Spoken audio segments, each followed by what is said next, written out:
Syederalun menyambut puasa Ramadan 1442 Hijriah, Masjid Haji Kecil Lemik Banda Aceh masak kuah belangong. Bumbu-bumbu disiapkan dari pukul 17 pada Kamis 8 April di Taman Masjid HKL. Pada kesempatan masak kuah belangong tersebut, Ketua BKM Masjid Kecil Lemik Haji Muhammad Kamaruzaman turut mengaduk kuah belangong.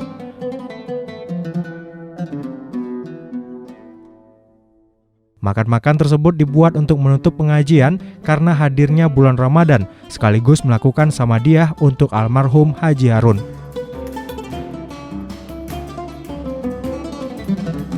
Haji Sarjan, Ketua Tuhaput Lam Sepeng menjelaskan acara makan setelah pengajian dilakukan sebagai momentum menyambut puasa Ramadan. Pak, bisa jelaskan mengenai kegiatan malam satu aja. Ya, kami ini di balai masjid ini tiap malam Jumaat dan malam Minggu rutin ada pengajian. Kalau di balai ini acaranya mulai habis sembahyang Isya. Tapi kalau di dalam masjid habis sembahyang Maghrib. Kalau di sini yang pengajiannya Tengku Asnawi. Kalau di dalam masjid Tengku Masrur Edi dari pesantren Cokeng. Malam ini kegiatannya makan-makan. Malam ini penutupan pengajian, sambilan makan-makan sama pengajian semua, lelaki perempuan. Kapan mulai dibuka lagi, Pak? Habis hari raya nanti. Jadi pengajiannya setiap malam Jumat atau bagaimana, Pak? Setiap malam Jumat sama malam Minggu. Kalau yang di sini malam Jumat habis sembahyang Isya kita mulai, habisnya jam 10. Mulainya dari bulan berapa, Pak? Sudah lebih kurang dari 3 bulan lah gitu. Bulan, Pak, ya? Nanti habis raya ni tambah lagi satu lagi Tengku Sakamal malam Rabu. Itu di dalam masjid kami. Itu habis maghrib acaranya. Jamaahnya dari mana aja, Pak? Oh, jemaah seluruh Banda Aceh datang kemari dah. Ramai. Pokoknya orang tu waktu pertama dia nak tahu malam seminggu lewat, dia tengok wah ramai kali datang ke rumah sini. Ni banyak tamu-tamu dari luar semua. Sampai ke Lambaru sana, sampai Tibreh datang kemari ni. Ya, enak ramai. Pengajiannya dari jam berapa sampai jam berapa, Pak? Dulu?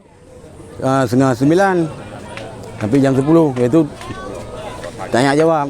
Kasih waktu barang 20 menit. Siapa mau tanya-tanya, itu dah selesai. Berarti malam ini penutupan pengajian. Malam ini penutupan. Pertama ada pengajian, itu penutupan dah makan-makan. Kita silaturahmi lah sama menyambut bulan puasa.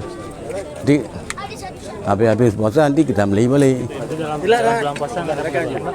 Oh, nggak ada. Dapat kita ada ceramah di masjidnya. InsyaAllah lah nanti kalau habis puasa kita tambah satu lagi Tengku Sakamal. Biasa kalau malam Minggu Masrur Edi. Nanti habis puasa ni malam Rabu Ustaz Kamal. Ini masak apa, Pak, malam ini, Pak? Oh, yang paling enak ni. Masak dengan lembu, kuah belangong namanya. Waduh, sedap, enak ni. Saya aja sudah 2 piring makan ni. Pakai ini lagi ikan asin, betul pakai kerupuk umping. Waduh, pemuling enak kali. Ni saya tunggu bangun lagi, tengok dah foto ni. Enak, paling enak ni.